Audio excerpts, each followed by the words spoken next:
হইচই সমচালিনী সকলকে স্বাগত। একেবারে অনুষ্ঠান বাড়ির মতন ঝুরঝুরে আলু ভাজা বাড়িতে কিভাবে তৈরি করবেন আজ তারই এক রেসিপি আমি শেয়ার করব। আশা করি আজকের এই সহজ পদ্ধতিতে একেবারে অনুষ্ঠান বাড়ির মতন ঝুরঝুরে আলু ভাজার রেসিপি আপনাদের সকলের ভালো লাগবে। আর রেসিপিটি যদি ভালো লাগে তাহলে অবশ্যই বলবো একটা লাইক আর শেয়ার করতে। তাহলে চলুন দেখে নেওয়া যাক আজকের এই ঝুরঝুরে আলু ভাজার রেসিপি। প্রথমেই আমি এখানে বেশ কয়েকটা আলু নিয়েছি। এগুলো নতুন আলু, খোসা খুবই পাতলা, তাই আমি খোসাটাকে ছাড়াইনি। আপনারা যদি পুরনো আলু দিয়ে তৈরি করেন তাহলে খোসাটাকে ছাড়িয়ে তৈরি করতে পারেন। এখন আমি একটা গ্রেটার নিয়েছি। আমি গ্রেটারে ছোট সাইডটা থেকে গ্রেট করে নেব। আপনারা চাইলে কিন্তু বড় সাইডটা দিয়েও গ্রেট করে নিতে পারেন, তখন ঝুড়ো আলু ভাজাগুলো একটু মোটা মোটা তৈরি হবে। আমি একেবারে ছোট সাইজটা দিয়েই করে নিচ্ছি, যাতে আমার ঝুড়ো আলু ভাজাগুলো একেবারে সরু সরুভাবে তৈরি হয়। খুব ভালো করে আমি এইভাবে গ্রেট করে নিচ্ছি।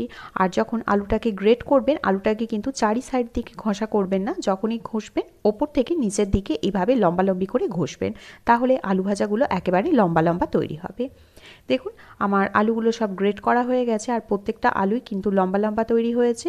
এখন আমি আলুটাকে ধুয়ে নেব, তাই অন্য একটা বাটির মধ্যে আমি জল নিয়ে নিয়েছি আর সব আলুগুলোকে এভাবে দিয়ে দেব। গ্রেট করে রাখা আলুগুলোকে আমি এইভাবে নর্মাল জলে 2 থেকে 3 বারের জন্য ধুয়ে নেব। আলুর মধ্যে যে এক্সট্রা আলুর রসটা আছে সেই রসটা যাতে বেরিয়ে যায়, আর ওপরটা দেখুন কেমন ফেনা ফেনা হয়ে আসছে, সেই ফেনাটাও যাতে একেবারে পরিষ্কার হয়ে যায়, ঠিক ততক্ষণ পর্যন্তই আমি 2 বারের মতন ধুয়ে নিয়েছি। এখন আমি আলুগুলোকে অন্য একটা পাত্রের মধ্যে জল ঝারিয়ে তুলে নিয়েছি। এবার আমি আলুটাকে মুচমুচেভাবে তৈরি করবার জন্য পাত্রের মধ্যে কিছুটা জল নিয়েছি, আর অন্য একটা ছোট্ট বাটির মধ্যে আমি বরফ তৈরি হতে দিয়েছিলাম। সে বরফটাও আমার খুব ভালোভাবে জমাট বেঁধে গেছে। এখন আমি বরফটাও দিয়ে দিলাম নর্মাল জলের মধ্যে। আপনারা চাইলে কিন্তু ঠান্ডা জল দিয়েও এই কাজটা করে নিতে পারেন। যদি বরফ দেওয়া জলের মধ্যে গ্রেট করে রাখা আলুটাকে আমরা 10 থেকে 15 মিনিট বা 30 মিনিটের মতন যদি ভিজিয়ে রাখতে পারি, তাহলে আলুটা ভাজবার সময় তেলটা কিন্তু খুবই কম লাগে, অর্থাৎ তেলটা খুবই কম টানে ঝুড়ো আলু ভাজাতে, আর আলু ভাজাটাও কিন্তু খুব মুচমুচে হয়। আমি এইভাবেই এখন বরফ দেওয়া জলের মধ্যে 15 মিনিটের জন্য ভিজিয়ে রেখে দেবো। তাহলে কিন্তু আলু ভাজাটা খুবই সুন্দর মুচমুচে তৈরি হয়। দেখুন এইভাবে আমি ঠান্ডা জলের মধ্যে রেখে দিয়েছিলাম 10 মিনিট থেকে 15 মিনিটের মতন। আমি 10 থেকে 15 মিনিট পর ফিরে এসেছি। বরফ আমার পুরোপুরিভাবে গলে গেছে, কিন্তু জলটা আমার বেশ খানিকটা ঠান্ডা আছে। এবার আমি এই ঠান্ডা জল থেকে 2 হাতের সাহায্যে খুব ভালো করে চেপে চেপে জলটাকে ঝরিয়ে নেব।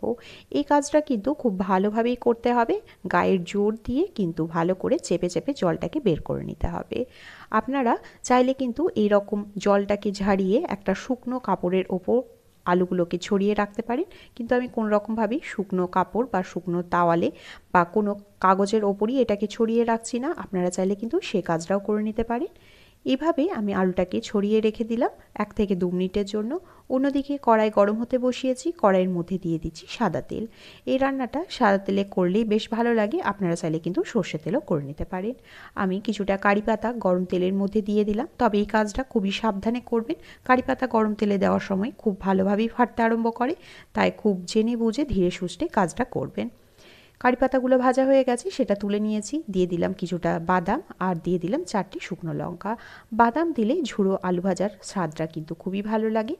আমার চ্যানেলে এরকম আরও অনেক ধরনের রেসিপি আছে, আপনারা চাইলে সেগুলোও দেখে আসতে পারেন। আশা করি ভালো লাগবে। এদিকে আমার ভাজা হয়ে গেছে বাদাম আর লঙ্কাটাকেও। আমি লঙ্কা আর বাদামটাকেও তুলে রাখলাম। সেই তেলের মধ্যেই আমি এবার আলুগুলোকে ভেজে নেব। আলুগুলোকে আমি অল্প অল্প করে এইভাবে গরম তেলের মধ্যে দিতে থাকবো। একেবারে পুরো আলুটা দেবেন না, অল্প অল্প করে এইভাবে চারি সাইডে ছড়িয়ে ছড়িয়ে দেবেন। আর যখন আলুটা ভাজবেন গ্যাসের ফ্লেমটাকে হাইতে রেখেই কিন্তু আলুটাকে ভেজে নিতে হবে। গ্যাসের ফ্লেমটাকে হাইতে রেখে আলুগুলোকে দিয়ে এভাবে হালকা হাতে একটু নাড়াচাড়া করবেন, যাতে প্রত্যেকটা আলুই খুব ভালোভাবে ভাজা হয়ে যায়। আর আলুটা ভাজা হয়েছে বুঝবেন কিভাবে না, যখন দেখবেন তেলের ওপরে আস্তে আস্তে আলুগুলো ভেসে উঠছে, তখন কিন্তু বুঝে নিতে হবে আলুটা আমাদের একেবারে কিন্তু ভাজা হয়ে গেছে। আর 2 থেকে 3 মিনিট গ্যাসের ফ্লেমে হাইতে রাখলেই কিন্তু আলু ভাজাটা একেবারে তৈরি হয়ে যাবে। আমি এখানে নুন বা হলুদের ব্যবহার করিনি। আপনারা চাইলে কিন্তু এখানে সামান্য একটু হলুদ বা নুন মাখিয়েও আলুটাকে ভাজতে পারে। আমি নুন হলুদ ছাড়াই আলুটাকে এইভাবে মেখে রাখছি, যাতে আমি এটাকে 1 মাসের মতন সংরক্ষণ করে রাখতে পারি। আমি ঠিক একই পদ্ধতিতে এইভাবে গ্যাসের ফ্লেমটাকে হাইতে রেখে ছড়িয়ে ছড়িয়ে গরম তেলের মধ্যে আলুটাকে ভেজে নেব। এভাবে যদি আলুটা ভাজা যায় তাহলে আপনারা এয়ারটাইট কন্টেনারের মধ্যে 1 থেকে 2 মাস কিন্তু খুব ভালো করে অনুষ্ঠান বাড়ির মতন ঝুড়ো আলু ভাজাকে সংরক্ষণ করে রাখতে পারেন।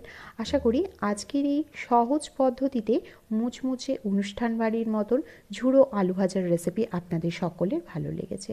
আর রেসিপিটি যদি ভালো লেগে থাকে তাহলে অবশ্যই একটা লাইক আর একটা কমেন্ট করে জানাতে ভুলবেন না। আর নতুন হয়ে থাকলে অবশ্যই বলবো চ্যানেলটিকে সাবস্ক্রাইব করে নিতে। দেখুন এদিকে আমার ভাজাগুলো ঠান্ডা হয়ে গেছে, বাদাম কারি পাতা লঙ্কাটা।